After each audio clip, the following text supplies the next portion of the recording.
आप सभी का एक बार फिर से स्वागत और अभिनंदन। पिछले वीडियो की कड़ी में हम आज फिर चर्चा करेंगे श्री रामचरितमानस के संबंध में ही। मैंने बताया था कि किस प्रकार श्री रामचरितमानस अथवा राम कथा का परिचय मेरे जीवन में हुआ था। तो धीरे धीरे यह क्रमशः रामचरितमानस के पठन पाठन तक आ गया था। मैं अपने वीडियो में अक्सर 3 शब्दों की चर्चा करता रहता हूँ। तो मैं कह रहा था कि मैं अपने वीडियोज में 3 शब्दों की मैं अक्सर चर्चा करता रहता हूँ: श्रद्धा, भक्ति और विश्वास। ये शब्द भी मुझे श्री रामचरितमानस से ही मिले हैं और इन्हें मैंने आध्यात्मिक संदर्भों में इनको समझने का प्रयास किया है। श्री रामचरितमानस के बालकांड में दूसरा श्लोक है। तुलसीदास जी महाराज लिखते हैं कि भवानी शंकरौ वंदे श्रद्धा विश्वास रूपिणौ याभ्याम विना न पश्यन्ति सिद्धा स्वान्तःस्थमीश्वरम्। अर्थात भवानी अर्थात पार्वती माता और भगवान शंकर की वे वंदना करते हैं, जो क्रमशः श्रद्धा और विश्वास के स्वरूप हैं। अर्थात हम जानते हैं कि भगवान शंकर इस लोक के उपयोग के लिए अर्थात लोकोपयोगी कथाएं माता पार्वती अर्थात भवानी को सुनाया करते हैं और माता भवानी उनको सुनती हैं। तो उनके सुनने का स्वरूप जो है वह श्रद्धा स्वरूप है और भगवान शंकर विश्वास स्वरूप हैं। अर्थात वो जो कहते हैं उस पर उनको विश्वास होता है। तो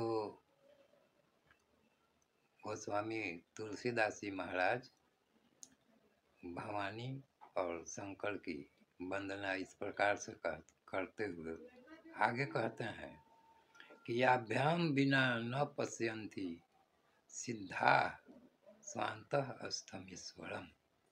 जिनके बिना अर्थात श्रद्धा और विश्वास के बिना कोई सिद्ध व्यक्ति भी अपने अंतःकरण में स्थित ईश्वर को नहीं देख सकता है।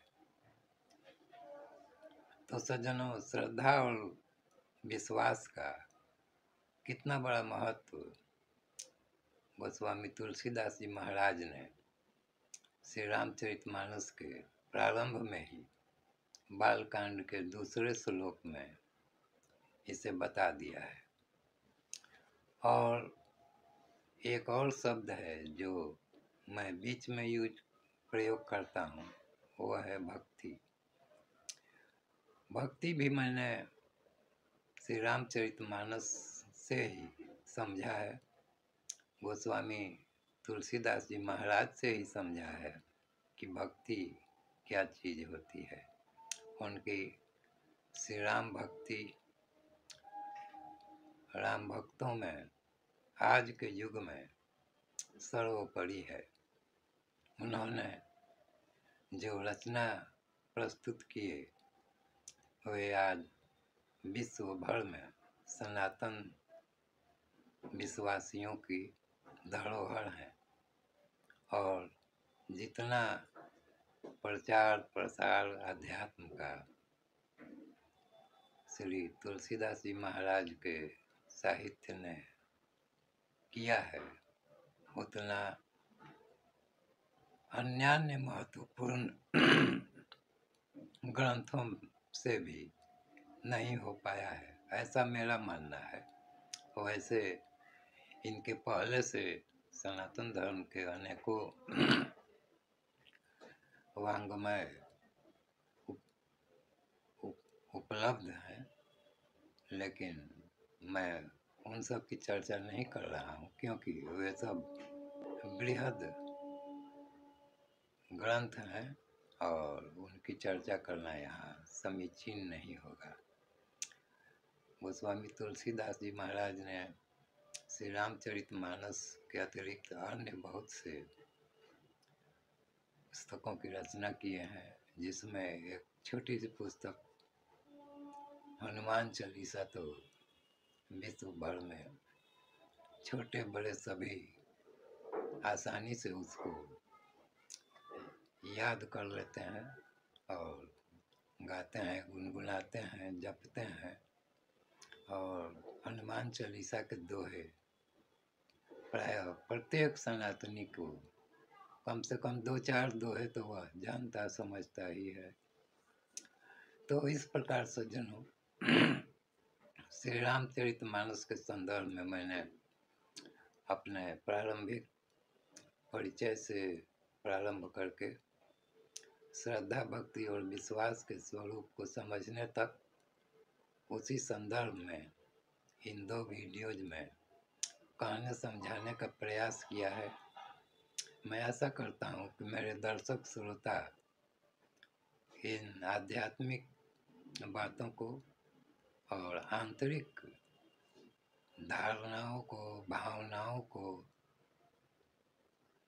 यथारूप समझने का प्रयास करें, जैसा कि मैंने कहने का प्रयास किया है। तो धन्यवाद सज्जनों, फिर मिलेंगे अगले वीडियो में इसी प्रकार किसी धार्मिक, मांत्रिक, आध्यात्मिक या ईश्वर अनुसंधान संबंधी चर्चा विमर्श के साथ। धन्यवाद।